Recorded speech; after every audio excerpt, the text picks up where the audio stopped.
Bonjour à tous et bienvenue dans ce journal. Voici tout de suite les titres que nous allons développer dans cette édition.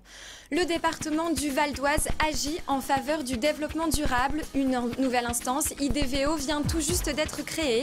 Son but, privilégier les rencontres sur le terrain entre les élus et les entreprises engagées dans le développement durable.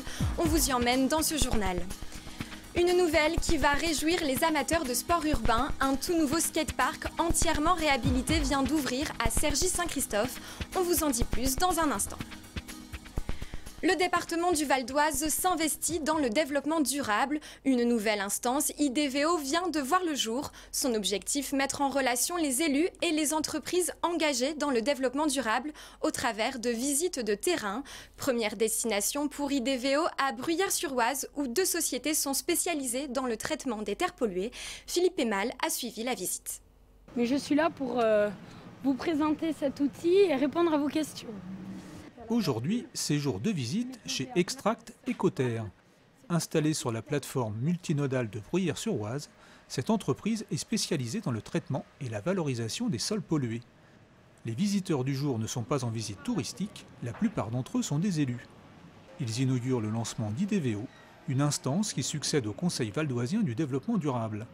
Un changement nécessaire pour le président du conseil départemental. Ce que nous voulons faire, c'est remplacer une assemblée un peu statique dans laquelle les membres étaient toujours les mêmes sur des thématiques différentes à chaque fois, par des sorties hors les murs pour confronter donc des gens particulièrement intéressés par un domaine du développement durable ou une initiative particulière à des innovations, des évolutions en la matière. Premier thème abordé, le traitement des terres polluées. 2 visites au programme, Biogénie et Extract Écoterre, 2 entreprises spécialisées dans la dépollution des sols. En fonction de différents procédés de traitement, ces 2 sociétés parviennent à valoriser près de 80% des terres qu'elles reçoivent. En privilégiant les visites de terrain, IDVO permet aux élus de mieux comprendre le fonctionnement, les atouts et les difficultés des entreprises de leur territoire. L'idée d'IDVO, c'est d'aller sur le terrain, se rendre compte, parce qu'on parle mieux de ce qu'on voit, avec bien les professionnels. On était dans une démarche qui était beaucoup plus auparavant théorique. Là, on veut quelque chose de pragmatique, concret, terrain, pour donner des idées bien au département, mais aussi à des collègues élus, des collègues maires qui accueillent ce type d'entreprise. Pourquoi pas essayer d'attirer des activités sur leur ville. Le développement durable n'implique pas que les entreprises de traitement des sols. Gestion des déchets, nouvelle mobilité, les sujets ne manquent pas et d'autres visites d'entreprises auront lieu régulièrement. Le triangle de Gonesse va-t-il accueillir le village global de l'exposition universelle de 2025 ? 4 autres sites franciliens sont en compétition et alors que le jury doit se prononcer à la fin du mois, le Val d'Oise peut compter sur le soutien de plus de 9000 entreprises. Je vous propose d'écouter le président de la Chambre de commerce et d'industrie du Val d'Oise, Frédéric Verne. Il est au micro d'Olivier Zanetta. Quand la problématique de l'exposition universelle s'est présentée, on a voulu monter une opération qu'on a appelée assez modestement finalement 1000 PME pour l'exposition universelle. Le sujet est d'une telle importance et une telle attractivité que ce sont 9000 entreprises qui, au travers de 17 réseaux d'entreprises, se sont spontanément et en 3 semaines mobilisées pour soutenir cette initiative de notre département et de notre région. Bonne nouvelle pour les amateurs de sport urbain des environs. Depuis fin mai, ils peuvent profiter du tout nouveau skatepark de Cergy-Saint-Christophe, entièrement réhabilité. D'autres équipements viennent même s'y ajouter, une aire de gymnastique et de musculation notamment. Le reportage de Justine Lopez et Massicilia Aboutou. Adeptes de skateboard, de trottinette, de roller ou de BMX, ils ont enfin leur nouveau terrain de jeu. Après 7 mois de travaux, le skatepark de l'Axe-Majeur à Cergy a été complètement repensé suite à une consultation avec les Cergissois. On a pensé le skatepark avec eux, à la fois les experts usagers du skatepark, que sont les associations et les usagers du quotidien, les jeunes, les enfants aussi.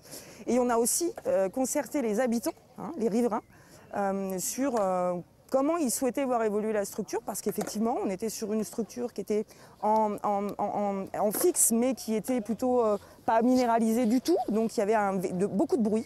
Plus de rampes, de bols et de gaps pour les amateurs de la glisse. mais aussi moins de bruit et plus de sécurité avec cette nouvelle création, notamment grâce à une signalétique qui indique les différents niveaux de difficulté. Le nouvel espace n'est pas qu'un skatepark, on y trouve aussi quelques éléments de street workout ainsi qu'une aire de parcours. Des espaces dédiés à la gymnastique et à la musculation de rue. Le parcours parc, pour vous faire un raccourci, c'est un peu comme les yamakasi, c'est l'art de se déplacer sur des structures urbaines. Moi, je défie quiconque de venir les voir s'entraîner le mercredi, parce que c'est très très impressionnant. Ça demande beaucoup d'encadrement, beaucoup de travail physique. Des sports donc pour les personnes qui aiment relever des défis. À terme, la ville envisage de couvrir des événements autour des sports de glisse sur le skatepark. Il est ouvert tous les jours de 10h à 20h et pendant les vacances d'été, il fermera à 22h. Voilà, ce journal est terminé. Je vous en rappelle le principal titre. Le département du Val d'Oise lance des initiatives en faveur du développement durable avec la création d'une nouvelle instance IDVO. L'objectif, réunir les élus et les entreprises engagées dans le développement durable au travers de visites de terrain. La première a eu lieu à Bruyères-sur-Oise sur le thème des terres polluées. D'autres doivent avoir lieu prochainement. Merci d'avoir suivi ce journal. N'oubliez pas que l'info continue sur vonews.fr. À demain.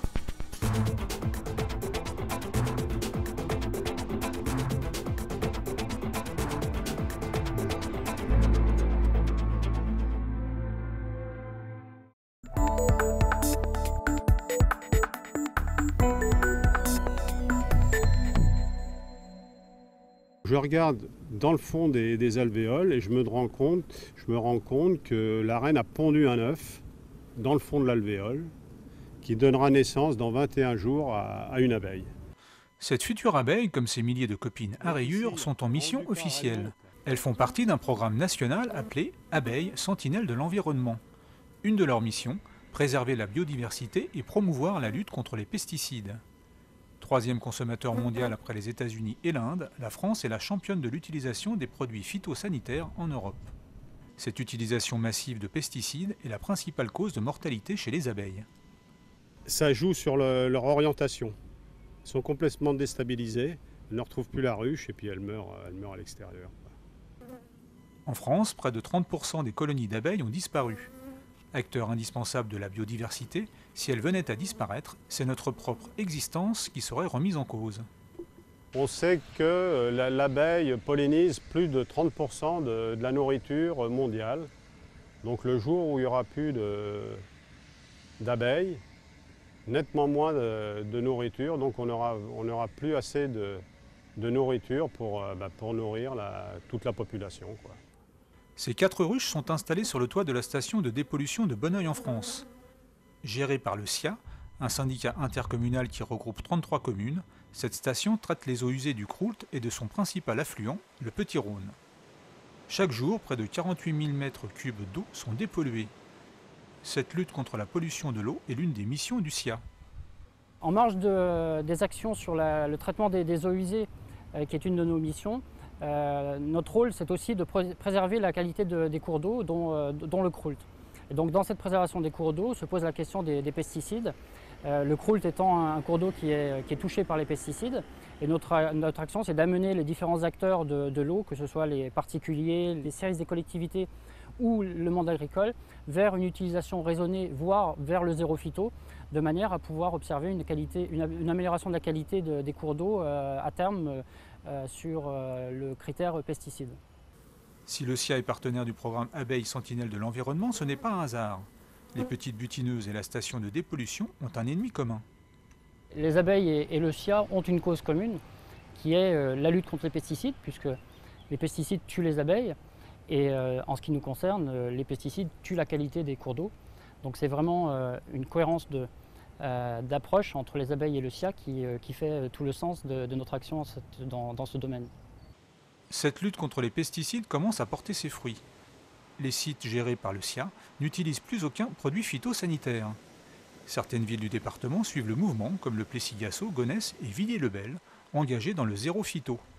Une bonne nouvelle pour l'avenir de nos petites sentinelles.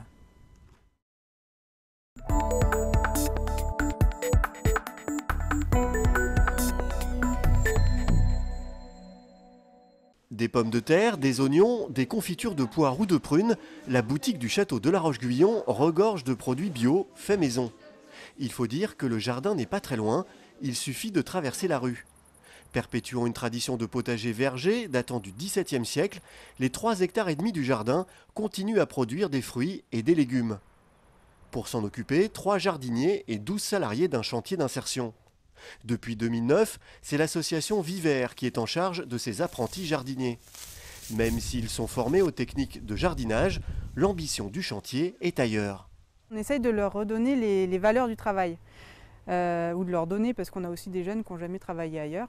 Donc c'est leur apprendre à venir tous les jours au travail, à se lever, à respecter un rythme minimum, de façon à pouvoir ensuite réapprendre la vie en collectivité et reprendre un rythme qui soit acceptable dans une entreprise, travailler leurs projets.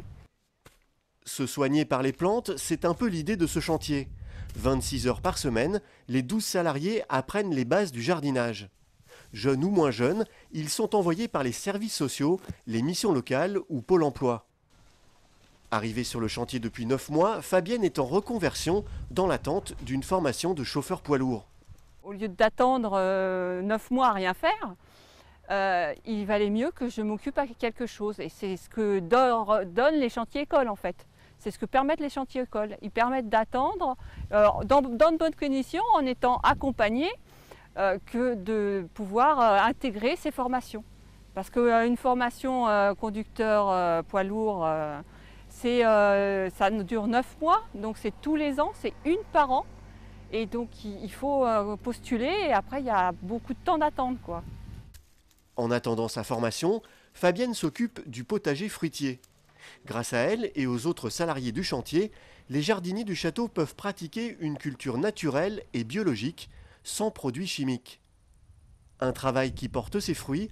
Aujourd'hui, le potager fruitier est labellisé Jardin remarquable et certifié agriculture biologique. Des labels qui nécessitent une importante main-d'œuvre.